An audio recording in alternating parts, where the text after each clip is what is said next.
back in. Here it goes, my first supercharger. Door opened automatically. And we're gonna see how it goes.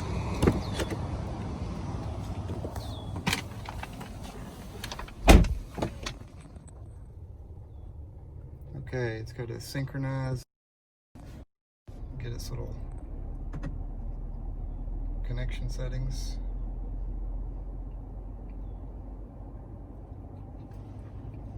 It's going to spool up. There's the kilowatts going up.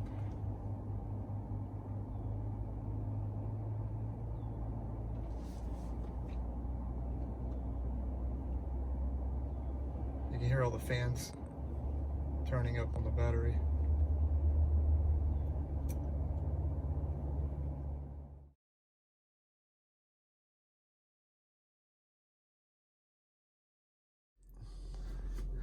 I want to get your impression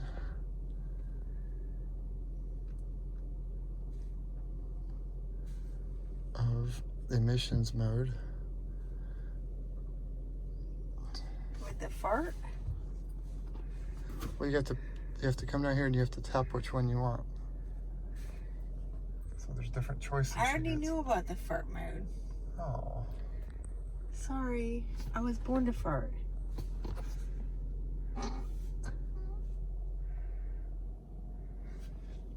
So if you turn on fart on turn signal and then you turn your turn signal, you'll cycle through all the different farts.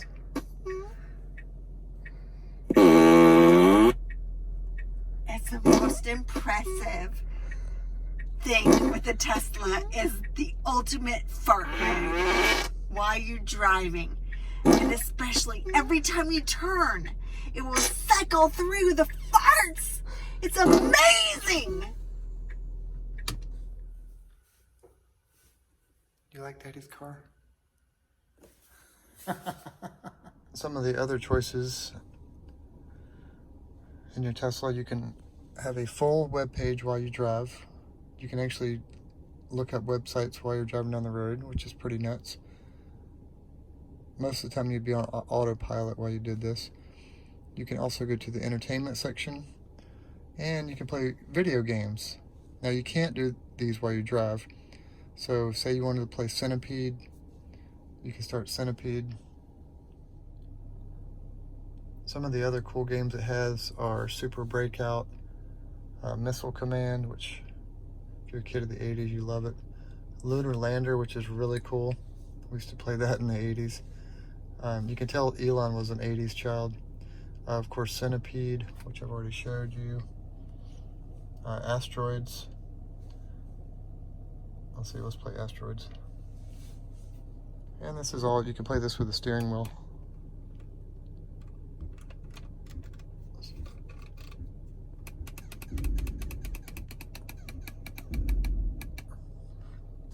Not very good at it anymore.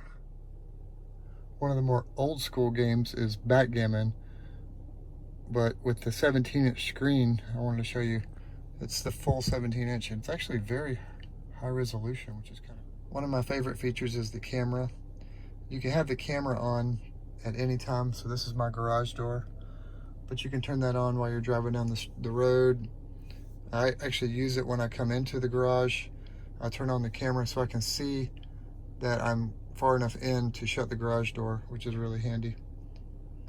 The other thing is the car will, if you go into the garage door here, you can see actually it will activate the garage door when you're so many feet away, and it will auto close when leaving, which is kind of neat.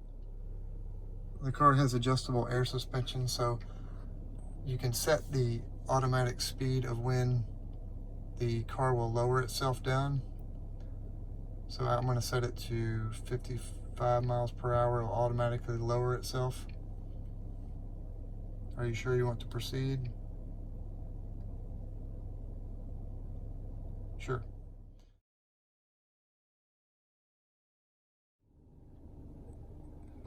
I want to show you real quick how the navigation works for a long trip.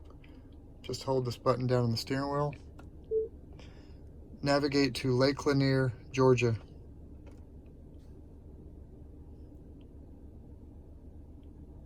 So there's Lake Lanier.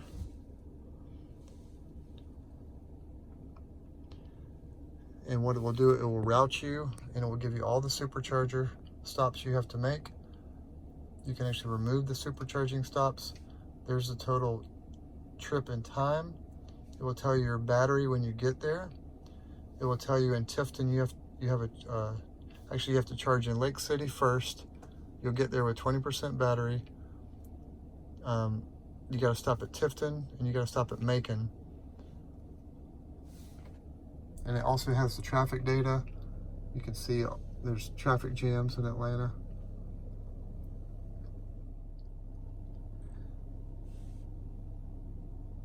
Now I'm on the energy graph and you can see my energy usage. This is when you accelerate really fast from traffic lights, you use a lot of electricity.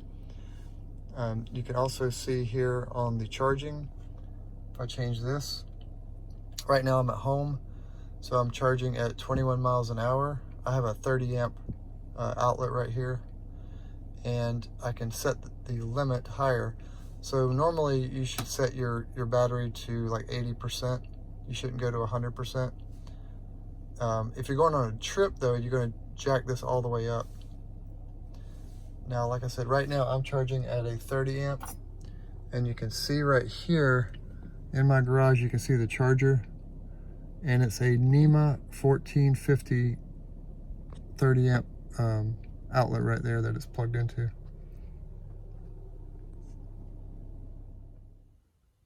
Some people say, how much room does this 5-seat sedan have?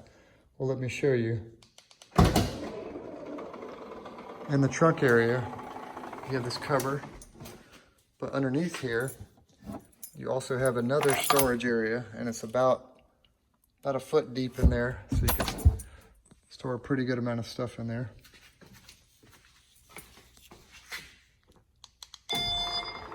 Then up front, you have a front trunk. So we're going to open the front trunk, or some people call it the frunk.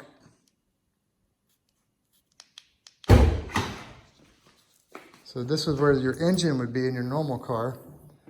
But in this car, I have a child seat. So that's a rear-facing child seat that I have inside of the frunk.